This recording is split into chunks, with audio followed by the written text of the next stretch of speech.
Welcome everyone, and thanks for joining. Today we have special guest Jeffrey Hayzlett presenting the webinar Create. The broadcast is now starting. All attendees are in listen-only mode. During today's webinar, you'll learn why social media matters to your bottom line. You'll also learn how to establish a strong foundation, create connections with users, build awareness, integrate social media with your business. A special thanks to our sponsors B2B Data Partners for making this possible today. B2B Data Partners is a growth enablement partner for clients across 83 countries, helping extend reach to over 32 million top global executives across the world. B2B Data Partners has transformed the way businesses work with cutting-edge data management technology, exhaustive data reach, and digital marketing solutions. And thank you to our presenter today, Jeffrey Hayzlett. Jeffrey Hayzlett has been called a lot of things, most of them good. From global business celebrity to maverick marketer, his bold, brash style makes a big first impression. He's a cowboy, literally. Jeffrey hails from South Dakota, and even far from his ranch, you'll still find him in his signature cowboy boots. Jeffrey is a business and marketing expert who saddles up to drive top companies on the path to change and growth. Jeffrey is a frequent television business commentator, telling it like it is on shows such as MSNBC's Your Business, Cavuto on Fox Business News, Bloomberg, and many others. Jeffrey authored the best-selling books The Mirror Test and Running the Gauntlet, and speaks to audiences like you every day. Jeffrey is a social marketing evangelist. He tweets regularly, and in fact, he's one of the top C-level Twitterers in the world. Thank you, Jeffrey. I'll pass it over to you.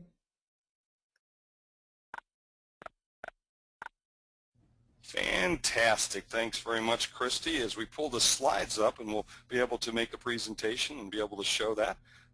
Okay, I don't know that I can see all the slides showing at this point, so let me just double check here. We always love to do these things. I'm not seeing the slides up, so just double checking with everybody. 1 second here, you bear with me to make sure that we're seeing the slides. Okay. I want to make sure if you're not seeing the slides, I'd like the organizers to make sure that they let me know. Make sure that they're seeing them, because I'm not seeing them on my side. Okay, so it looks like you guys are seeing them. I'm not, so we're just going to go and move this off of my memory, which will be great. Fantastic. Thanks very much, and thanks everybody for joining me. I'm coming to you live from New York, but I know that we've got people from all over the world. I even saw some folks from India joining with us, and folks from California, folks from Canada, folks from even my home state of South Dakota, and we appreciate you being a part of it. I want to also thank B2B Data Partners for all they're doing to sponsor this webinar, and to talk a little bit about their services as we kind of go along, but these guys are great. And if you have questions as we go along, we've got some hashtags which I'll point out from time to time to let you know exactly what's cooking. But if you look on the very bottom of the slide, you'll see that hashtag, which is Social Sphere. Social Sphere, tag a question to me with that hashtag, and we'll be following it, and we'll be glad to answer your questions as we go. So let's talk about, first of all, what's social media. I mean, everybody's been talking about this, and it's become the buzzword for everyone in business today about what works and what doesn't work. Social media has been around for a long, long time. It's that interactive communication from people inside of communities. So it's a great way to be able to communicate to your communities, to share information, ideas, personal message, and other content, and especially videos. We'll talk a little bit about that in terms of the kinds of content that's really viewable and that people interact with. And I'll talk about even my own fan base, which ones they interact with the most as we go through. So changes are occurring in communication, and they've been doing it from the dawn of time. I mean, you can go all the way back to when the newspaper was first invented, radio, television. If you remember the CB radio craze, to tweeting, to what we're seeing in social media. And it's really changed the way in which we are delivering information, the way in which we do our advertising and sales, and certainly around the production and distribution of messages. And so today we're being inundated with messages. We've really got between us this whole select and delete kind of mentality going on. In fact, I tell my folks is you better make sure that it fits inside the window of an iPhone or a BlackBerry, because that's really the only thing I'm going to read. because we're moving at such a fast pace. So you have to make sure that the message are very relevant to your competition or to your communities in terms of beating back on your competition, because we're going to talk about how you use that every single day. I'm going to cover 4 basic elements of this, creating your social media footprint in the social sphere. I'm going to talk about establishing foundation, creating the connection. I'm going to talk about building awareness, and I'm going to talk about integrating your social media campaign. So let's go to the very first step of this thing. And by the way, this is all available in a white paper that we've created. And again, if you tag us in the hashtag, let us know. We'll make sure that you get that. That's from our partners at B2B Data Partners. So let's first of all talk about establishing that connection in terms of the foundation that you have to have. And so I want to talk about is social media drives real great value. It's a platform for you to be able to amplify the message, to be able to go to where the customers are. In fact, remember the comedian Sam Kinison? A lot of us know he used to talk about people who were starving in the desert. He said, move out of the desert, go to where the food is. And so this is really good for businesses and organizations and people who are trying to make a connection out there. You want to go where the customers are. And they're out here in social media. They're interacting on Facebook. They're interacting on Twitter. They're interacting on Instagram. They're interacting on YouTube. And so that's where we want to go. It's an area that's rich in conversation. And that's a key word as we look at social media. You're engaging with people in conversations. You're not there to vomit up information or to take a megaphone and say, come see me, or come buy my product or this. What you want to do is engage and make it natural, just as though you were sitting in someone's porch or sitting in their car or sitting across the desk with them. That's what you want to be. Now, the cool thing about social media, there's a low barrier to cost and entry.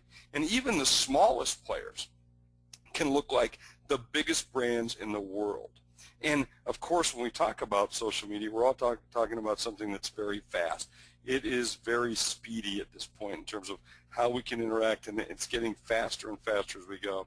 Now, as you make this footprint, you establish this foundation, you can also be seen as a leader in your industry. And there's a whole host of people that I can point to that I can use as examples of that, but it's a great way for you to be able to get super brand association and being connected with other brands and delivering that. And I'm going to talk about the value of a brand a little bit later on. The next thing that we want to do is talk about how it drives reach and bonds. That is to get the connections that you have to have and ways for us to view your company with different types of experience. So it extends and expands the brand and its positioning. And I'll talk more about that brand, but we'll use it from a perspective of just the name of your company and who you are. And we'll talk about what that brand really means. And it really helps us to repeat the things that we want and what we want to be able to get.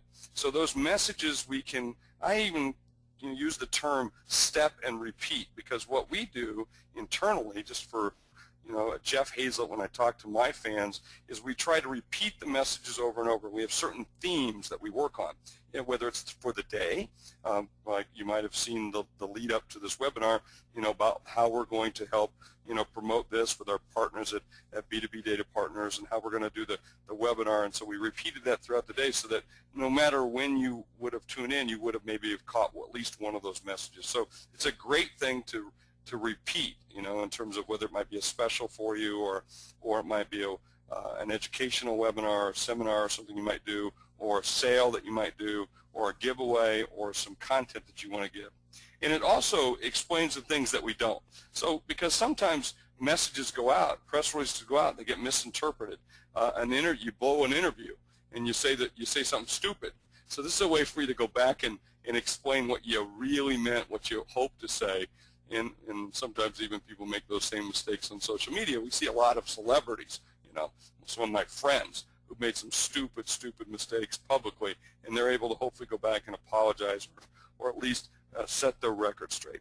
And certainly last, in terms of driving that reach and bonds, it helps us to engage with our communities. So a way in which we can engage with our fans and the people that mean the most to us in our relationships of our business and the way in which we drive ourselves. So the other thing that we're starting to see is that it's got new numbers, okay?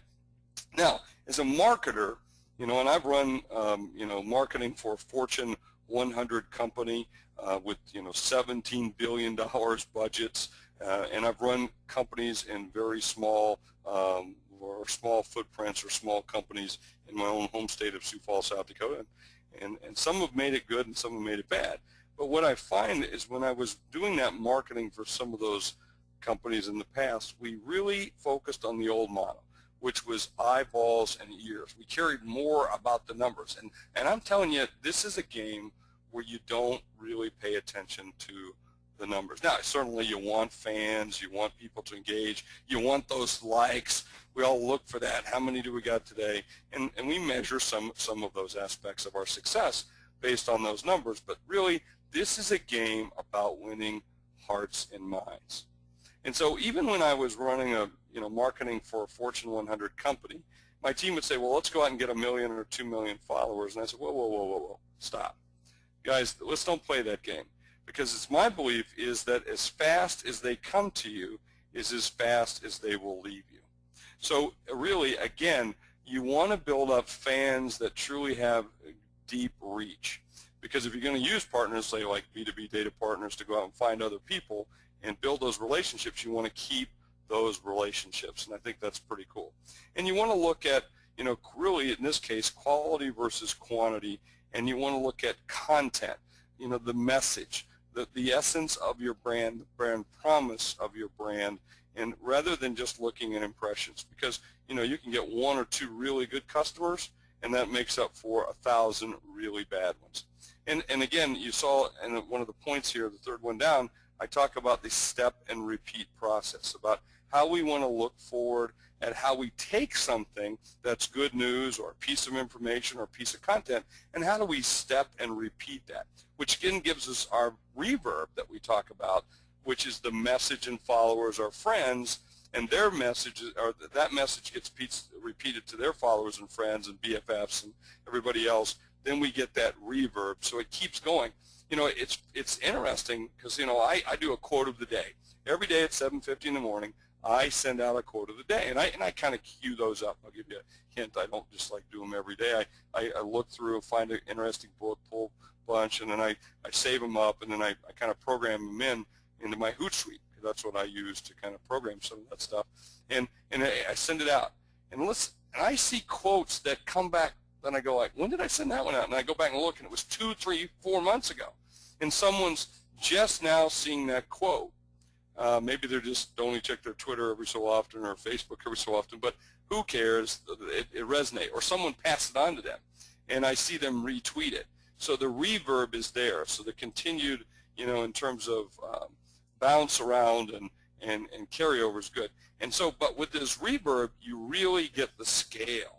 And I think that's pretty important when you think about talking about what you're trying to drive and how you're trying to drive it. So that reverb is good. So let's talk about one of the things that changes. And I put this slide especially for all of us to think, because I kind of get into the process. I'm an old printer by trade. And as a printer by trade, I like process. And I'm kind of lazy too. I mean, I work hard, but I like to do things only once and do it right. And so what we've learned is you got to look at the process. And so I sit back and take a look at the way in which innovation is driven. And a lot of people talk about in big companies how they got a department for innovation, which I think is kind of crazy. But needless to say, I think innovation is something that occurs. But yet, in the old side of the company, if you look at this chart, traditional, innovation was the source of inspiration came from executives. Now, really what you want to do is have a customer-driven innovation, and social media allows you to have this. This is where customers are saying, hey, I want to see this. And the key drivers before were existing assets and products and positioning, whereas a customer-driven innovation system looks for deep observation of customer needs. That is capturing customer behavior, because if you build it and hope they'll come, all you have is a baseball field in the middle of Iowa that no one will come see, or you can actually capture customer behavior. And before, it was a very structured kind of environment where this is our process, and we'll have this planning meeting and this planning meeting, and you have a Windows open operation process where certain windows of time, that's when we put it, and we miss that window, you got to wait till next year. And now it's very much more spontaneous, okay? And where you had linear or or structured processes, now you've got kind of controlled chaos. And where before you had the corporate posture of go out to the customer, now we invite the customer in, and they tweet us suggestions, they give us insight, they're explicit, or they come across by just capturing them or watching. Maybe you've got a chief listening officer who's sitting and watching for these kinds of things, and I'll talk a little bit about my concept of chief listening officer a little bit later. And then you use tools like search and email and blogs and point of sales and intranets, and you start to gather this. But what my point is gets back to that earlier slide about how we've changed the way in which we seek information and how it's coming to us and the way in which we give it back up. Now, a lot of people say, well, this is the only way I do it. Well, great, that works for you, but for somebody else. I mean, I saw yesterday Facebook announce, that they're going to be able to actually have phone calls inside of Facebook. I mean, wow. So you talk about the way we're going to change the system, and some people will like that, some people won't. And you're just going to have to learn to accept it's not the way it used to be. This isn't your mother's or father's internet. And so now it's a great way to be able to look at it. So here's your new quest. Your new quest is the worst that anybody can say about you is nothing, okay? That's it. You want people to talk about you, and quite frankly, even if it's bad, trust me, hey, look, they call me this global business celebrity. I got people who love me. I also got people that hate me, but they're talking about me, and that's what you want to have people do about your product, because even the bad stuff gives you good stuff, although sometimes those are hurtful when people say, hey, you have a face for radio, or they say, hey, my wife's a personal trainer, would you like her number? Now, those comments kind of hurt, okay? But I'm a big guy, I can take it. Now, what do you really need? You need a plan, and you need a good one. And so what I want you to do is this, like a lot of people like to think, well, this is all about texting pictures of what I eat or doing this. No, there's people who are selling lots of products and lots of things on the internet. I can tell you of a campaign that I did back when I was, chief marketing officer for Kodak. I actually launched a product through Twitter, sold $400 million of this product only by doing Twitter, and never bought one ad. But you've got to have a great plan. You've got to think it through, and it's very structured. Now, with that plan, you're going to think success looks like the left-hand side of the chart, that this is what we're going to do. We're going to start from point A, we're going to go to point B. But I've always learned that it never looks like that, and it's never a straight line. It's a very squiggly line, and it's very messy. But that's the nature of social media, and that's the nature of most marketing and most plans, and quite frankly, of most business. So what I want you to do is think about a plan, and I call it the 4 E's of social media. And here's the first one. The first E is that you've got to engage. You've got to engage. So if even someone writes to you and says, some nasty, nasty things, I wish you'd go out of business, or something like that, and you want to engage with that person and get to them and talk to them and find out what it is. And I've had some people, literally, because when you're a public figure, you're a celebrity, people will actually come and say, like I said before, some very mean things, or they'll criticize you openly, and that's just the nature of what happens online, or the digital nature of communications today. It's much more direct, and sometimes they don't mean to be mean, but they're just saying the way they say it, and they just spit it out. So, but I've always learned to, even the negative people, I engage with them. And by engaging, either positively or negatively, I learn, I educate. So they educate me, and I educate them. And through this education, what we do is we get excited.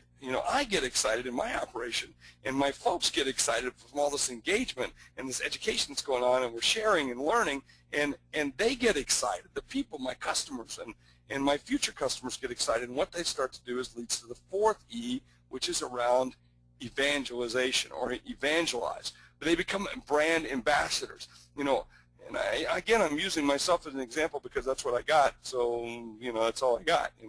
At this point, so I'm, I could, or you can think about Apple, you can think about anybody's company. When you build brand ambassadors, they tell people, you should buy this book, you should buy this phone, you should do this, you should do that, and that's really what you want to start to have, and have people really active. Now let's talk about step 2, the second piece of the foundation. Again, this is in my white paper, which is called Create Your Social Media Footprint in the Social Sphere, which is sponsored by our partners here, B2B data partners. You can email them, you can tweet them, you can tweet me, you can email me, you can go to my Facebook page. There's my Twitter right there in the bottom of the slide, and we'll get you this white paper because we want you to have it. And I'll get you the slides, and I'll give you everything except for my horses or my truck. Now, let's talk about creating the connection. And so there's some rules for social, and you have to learn. Everybody thinks this is open chaos, but there really are some rules. You know, you have to be real. You have to be transparent. And you really should be human because that's what it's about. It's called social media, not electronic media. It's called social media. So you should be human and real and understand some certain etiquette that's out there. Like for Twitter, you should follow back and thank people. In LinkedIn, don't connect with people you don't know. Ask their permission to join them. And I've got, you know, I don't know, a couple 100,000 followers, and I always make sure that I ask permission because I'm just honored to have people follow me. By the way, please, if you're one of the hundreds that's on here today, you know, jump in here, follow me on Twitter or link in with me on LinkedIn. I'd love to have you, or come be a fan of ours and like us on our Facebook page. So you got to be more than just a name, more than just a global business celebrity. So what's the channel overview?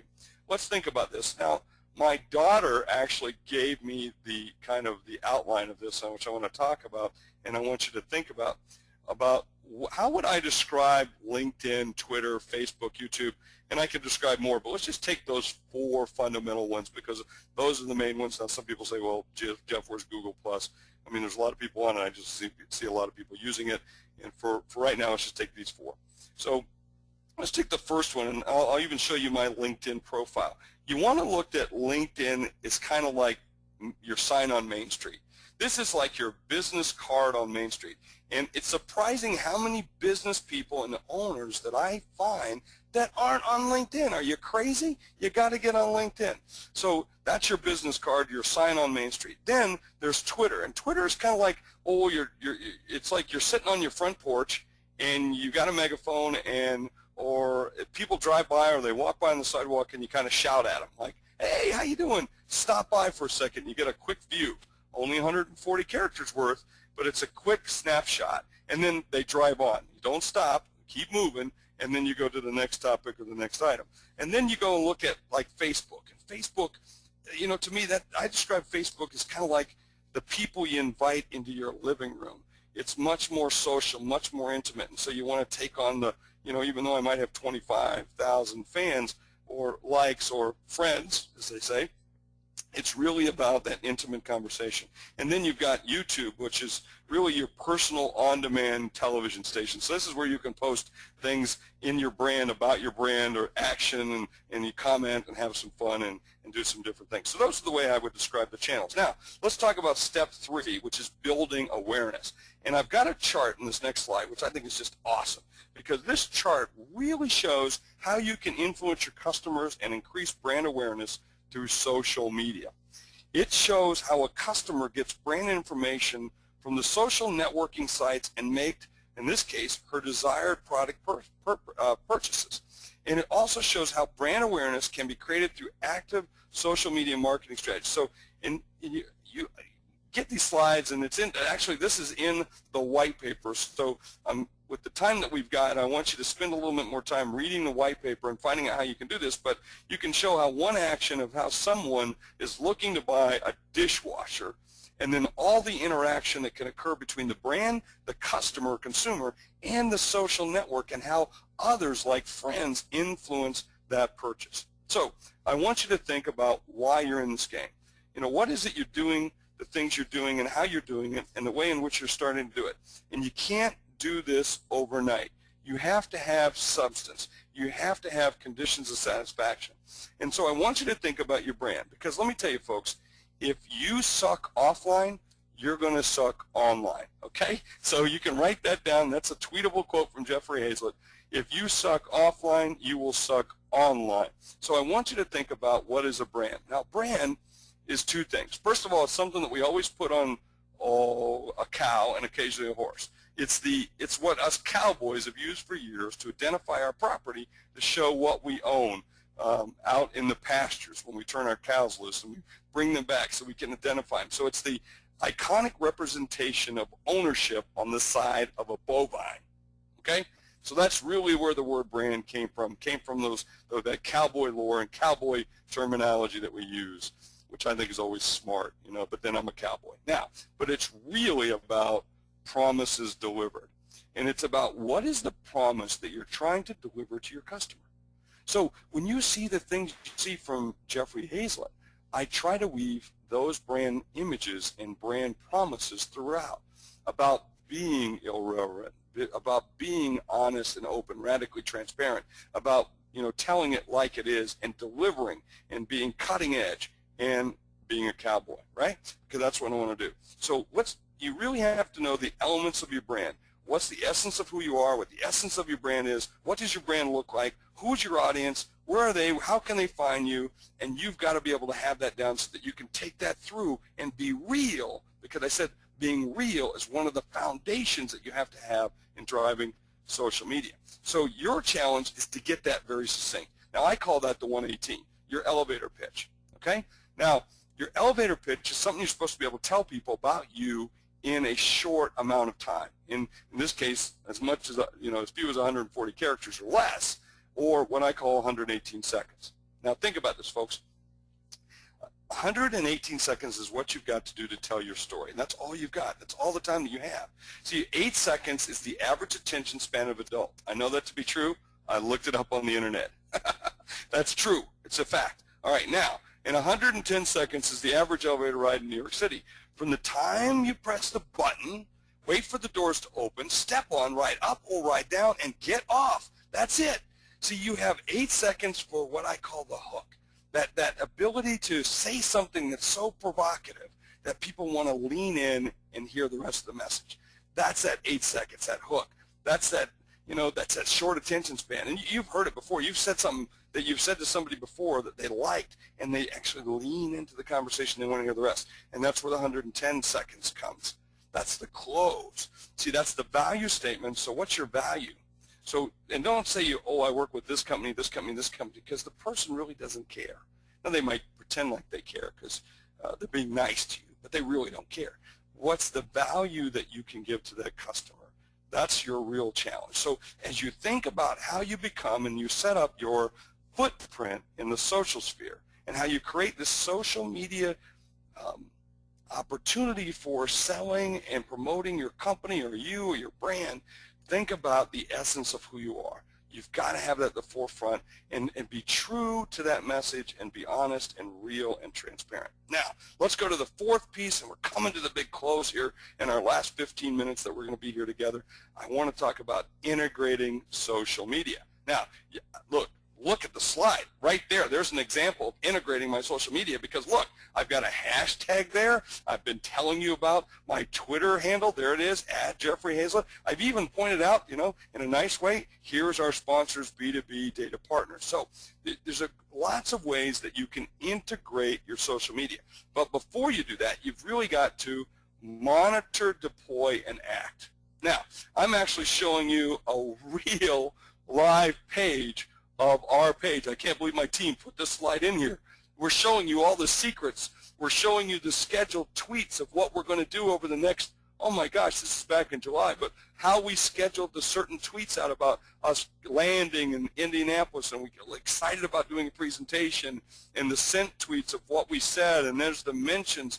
And so we're monitoring what's going on. We react to it. We then reschedule tweets or retweet and do that. And at the same time, we're monitoring other words and other things. And you can even look across the top. You know, there's other ones for other accounts that we're monitoring. Sometimes, I even monitor my competition. And so I even take a look at what they're doing, what they're saying, how they're saying it. Do I want to jump in? So what tool? This is a free tool. Hootsuite. I'm using Hootsuite, but you can use TweetDeck. You can use, there's some paid tools too, like Radiant6 and many others that you can use, but you got to start. You got to do something. So go get something like this and be able to, start your footprint in the social sphere. Now, let's talk a little bit about when to activate. Now, there's lots of ways that you can look at this, but you want to track your insights. You want to be able to look at things that occur. We know that photographs work really well. People love to see photographs of me when I'm on, like the other night I was on Bloomberg television talking about the privatization or possible private buyout of Dell computers and what Michael Dell was thinking and so forth and so on. Well, so we like to, send out pictures of that because people like to see me backstage. They like to know what's it like backstage, what do they serve in the green room, things like that. So we know that photos attract more comments and likes from 3 p.m. on. Maybe people are just waking up, I don't know. But retweets are more frequent before noon, Monday through Friday. So because people are checking in, they're seeing what smart things you're saying. So those, when you want to put those kinds of things in there a little bit earlier. And then highest engagement comes from using hashtags. Now that's on Twitter, so that people can kind of follow along. In fact, you can even look at what the trending items are and sometimes jump in the conversation. I mean, it was fun one night when I was at the Academy Awards, and I was part of the hashtag that was going on, and then I had, literally hundreds of thousands of people retweeting the things I was saying because I was in this, in the Kodak Theater watching what was going on, and my favorite retweet was from Rowan Atkinson, who's Mr. Bean. That was cool. I was pretty excited. I almost jumped up out of the chair, and security almost took me out because Mr. Bean was following me. So you want to be able to take a look at that, and so you want to look at also, if you want to have really good stuff on YouTube, do something that's funny. So the other thing is you want to look at some social advertising. We use advertising on Facebook. We found it to be very, very effective for us, and we do some on LinkedIn, and we do some things in some other platforms, but we have found Facebook advertising to probably be one of the better things, especially we're a small business, for small business, so you might want to take a look at that. And using color, you need to have a real strong call to action, clear brand positioning. You see how we use the photographs and very stark action-oriented kinds of images. And we try to give something back where we have people where you can sign up for something or take action, because you want to try to hook them into your community to get followers and friends. And so that we find out that the ROI is really around the brand awareness, the community engagement, and building your network. In fact, some people say, well, what's your ROI? So, well, in terms of your return on investment. And I always tell people, say, well, I don't know, what's your return on ignoring? This is about engaged. What you can do is start to measure some of that. So what's your outreach? So what's your cred score? What is your cloud score? And so, like, there's mine, and that's actually one of the highest in social media. It's 859 in terms of influence, which means I have a deep community that really, listens to what I say, and we're very interactive with one another. And you can see out of a scale of 12, I'm high on the outreach, which means I really like to retweet to other people, talk to other people, and share information. So, we're very proud of those things. And even my cloud score is, I think, 76, which is a very, very high on a cloud score. So again, think about what your influence and outreach, and think about what you want to measure. And I think that's important. We measure our growth in terms of the number of Twitter followers, the number of people who watch our videos on YouTube, and the length and so forth. And we also measure our credibility or clout. So now the other thing is we start to wind down on this very special webinar that's been hosted by our partners, B2B Data Partners, is to think about opportunities and challenges, because not everyone is cut out for this. And I think that's an important thing for us to think about. Not everyone should be doing this. Now, and I'm talking about people, not business. I think every business should be doing it. You got customers, you got friends, you got people that like you, so you want to make sure that you are doing it. But when I'm talking about who should be doing it, you probably don't want the crankiest guy in the operation being the person. You want somebody that's more social. You want somebody that feels as though they can engage with you. Because, again, remember what the brand is. It's a living, breathing organization. And at the same time, some people say, well, I want to control what it is about my brand. Well, you can't control it. You've never had control of the brand. Your customers have control of your brand. And so what you want to do is, again, what's the worst thing anyone could say about you? That's right, nothing. You want people talking about you continually. And so you want them engaged and asking you questions. You want to be seen as a resource. and you want to be seen as genuine. So the other thing is you're going to have to think about your speed in this thing, because speed's your friend and time's your enemy. Meaning, let's imagine you're United Airlines and someone complains and it takes you 48 hours for you to respond to a complaint about a plane that they're waiting to catch. Well, then and then you've let them down twice, right? So United and other companies do a really great job of monitoring what's going on there. In fact, that's a term, a number of years ago I started and I named the very first chief blogger in an organization, in the company. There's bloggers, but I said, look, we've got lots of bloggers at this company, so I need a chief blogger, someone like an editor, not to watch what they're saying, but to coordinate the activity.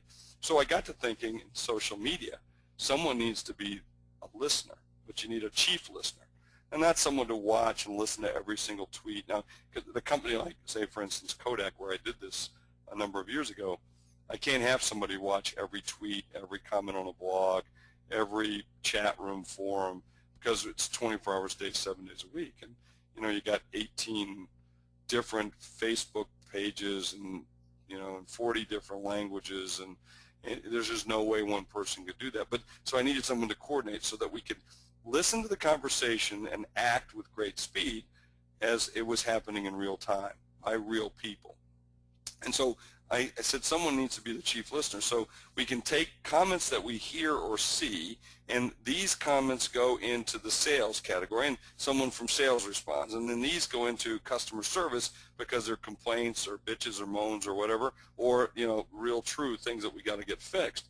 And then these kinds of things, somebody have a product idea, you get great suggestions on what you should do, how you should change it.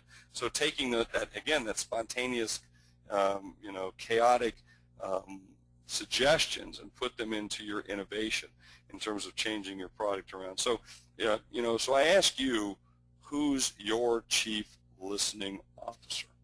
Now, for hopefully the business, it's the owner. I think I'm the chief listening officer for our company because I'm constantly watching and so forth. But I do have people because, as an author, speaker, I'm traveling all the time, and I do have some help from my team, and I pick those team members very, very carefully because again, representation of our brand, and they speak with my voice. Now, I'm doing all my own tweets and so forth, but I want to make sure that we're protecting that brand and protecting the things like intellectual property and copyright. So we're watching for that, where someone might use our material or something. So you want to go after people who are going to do that. Now, the other thing you want to think about is you got a hint of, as I was just talking about it, is what's the voice? What's your voice of the company? How are you speaking that, representing it? And do you have policies in place? Because there are things that are going to pop up that you might not be ready or available. Can someone respond for you, and how would they respond? So think through how you will handle that as you move into creating your own footprint in the social sphere. And so you're going to have to anticipate things you don't. And you've got a partner. You need to think about what happens if one of you passes, or dies. You want to think about who's going to inherit, and do you want the spouse involved in the business, or do you buy them out and get them out of the way, and do you carry insurance that would cover that, so that would take care of it? But you need to talk about those things, and in this case you need to talk about, and I talk about in a few minutes, the ugly stuff as well, because there is some ugly stuff that comes with this.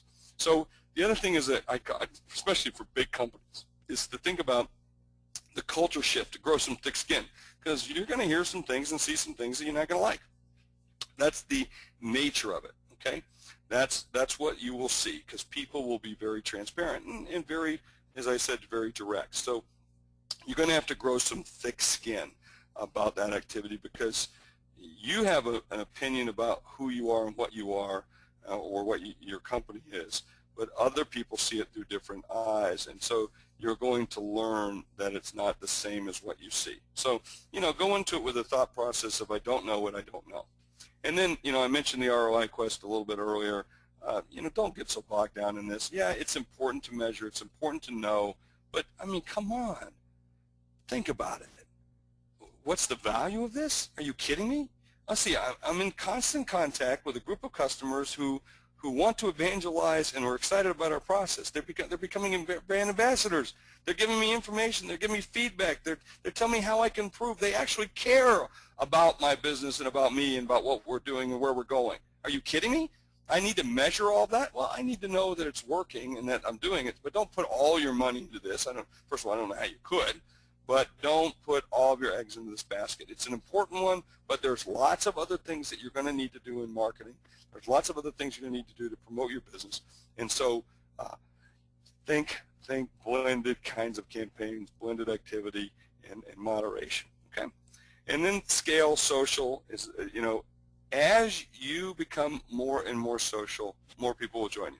Over time, they will join you, and that's just the nature of what it is. Now, the other piece is the ugly stuff. You got to be careful. You just have to be careful. Think about the pictures you choose to put up there. They're going to have a life of their own. So how you portray your company, don't be cute. Be careful about the personal information that you might share. There are some bad people out there. I mentioned this when I was at my former company. We had a woman by the name of Tina who was doing this for us, one of the key people in our social media. And she had like 50 men who were following her who only followed women named Tina. And I don't care who you are. That's just weird, right? So don't tweet that you're in a hotel alone, at such and such hotel, or you're at home alone. I mean, don't do those things. I'm telling you, people will find you. They will stalk you. They will track you down. I've had it numerous times in airports and hotels and so forth. So what I want you to do is be smart, okay, which is one of the things I think we want to talk about. Now, the last but not least, I want to tell you, hey, notice the competition. You remember Snow White? One of the greatest classic children's stories of all times. Snow White said it best, mirror, mirror, who on the wall, who's the fairest of them all? Well, it's you, but I also want to know who is my competitor. So you're only as strong as your best competitor. So go look at your competitors. What are they doing? How are they doing it? How do you compare? What are the things that they do really good? What do they do really bad?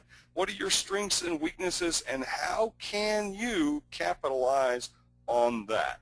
I don't want you to spend too much time on this, but I do want to follow it. I follow my competition. Certainly when I was fighting Big Inc. a number of years ago, and I would track what they were saying and what they were doing and know those kinds of things. I think that's real important for us to be able to do. So the next slide that I want to show you is how do you get this white paper, okay? And there's the address right there, but you can also make sure that you can reach me out on this on the hashtag SocialSphere. You can send me a direct tweet at Jeffrey Hayzlett, or come see me on my Facebook page. I'm going to be going, I post stuff up there all the time, and it's a great way for us to communicate and have conversations. And then, hey, if you're ever in New York or in San Francisco or LA or Sioux Falls, South Dakota, because we have offices in those places, I hope you look me up. And don't forget our good friends at B2B Data Partners for sponsoring this, doing this. We use them. They help me find lists of customers. They help me get into direct contacts with more fans. They help me to pull together a lot more things that I can use in my social media. That's much more to go to their site. I've been working with them for this last year, and I really am excited about what they do and how they do things. And we're glad that they're a sponsor with us. And more importantly, as you see their name, they're our data partner, and we love them, and they help us in our B2B work. So they can help you. And so that's it. That's all we got for today.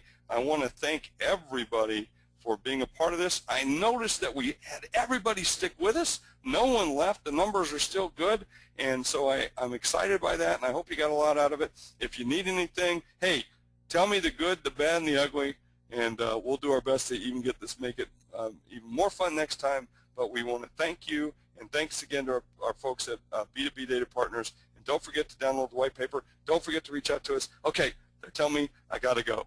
Thanks so much, everybody. See you later.